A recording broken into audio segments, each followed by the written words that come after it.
Hi చిన్న నిన్నైతే మా రెండో అక్క బర్త్డే. సరే మొన్నటి అక్కలాగా ఈసారి కూడా రెస్టారెంట్ తీసుకెళ్దాం అనుకుంటే మా అక్క ఈసారి అయితే బీచ్కి అయితే ప్లాన్ చేసింది.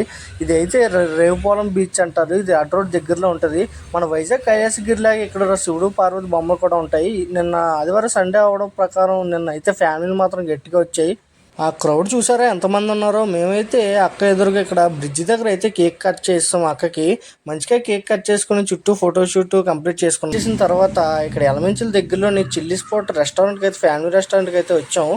ఇది ఎక్కడ కాదు, పోయినసారి వెళ్ళి రెస్టారెంట్ ఆపోజిట్లో ఇండియన్ ఆయిల్ ఆపోజిట్లో ఉంటుంది. ఇక్కడ యాంబియన్స్ మాత్రం చాలా పీస్ఫుల్గా ఉంది. పైగా ఇక్కడ ఏసీ చుట్టూ కలర్ మంచిగా నీట్గా చాలా సర్వీసింగ్ కూడా చాలా బాగుంది. ఇక్కడ ఫ్యామిలీకి అయితే చాలా బాగుంటుంది. మా అక్క అయితే మెయిన్ అయితే ఎత్తుకేస్తుంది. మళ్ళీ పోయినసార్లు ఇక్కడ బిర్యానీ చెప్దాం అనుకుంటే మళ్ళీ దమ్ పీస్ చెప్పారు. ఇక్కడ బిర్యానీ ఆర్డర్ అయితే తీసుకున్నాం. ఇక్కడ ఎక్వేరియం కూడా చేపలు కూడా పెంచుతున్నారు, భలే ఉన్నాయి. నీట్గా ముందు థమ్స్అప్ డ్రింకులు అలాగే కచ్చెంబర్ గ్రేవీ ముందు చేసాడు.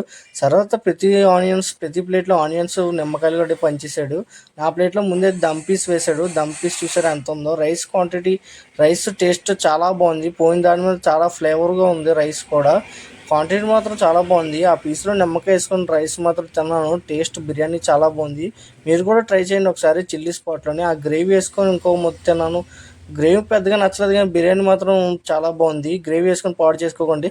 వెజ్ ఫ్రైడ్ రైస్తో అలా కొంచెం మజ్జిగ వేసుకొని సోంపుతో ఎండింగ్ చేసి ఇక్కడ కూడా మంచి ఫోటో సెక్షన్ కంప్లీట్ చేసుకొని సోంపు తీసుకొని ఇంక బయటకి అయితే వచ్చేసాం. Like and subscribe bro for more videos.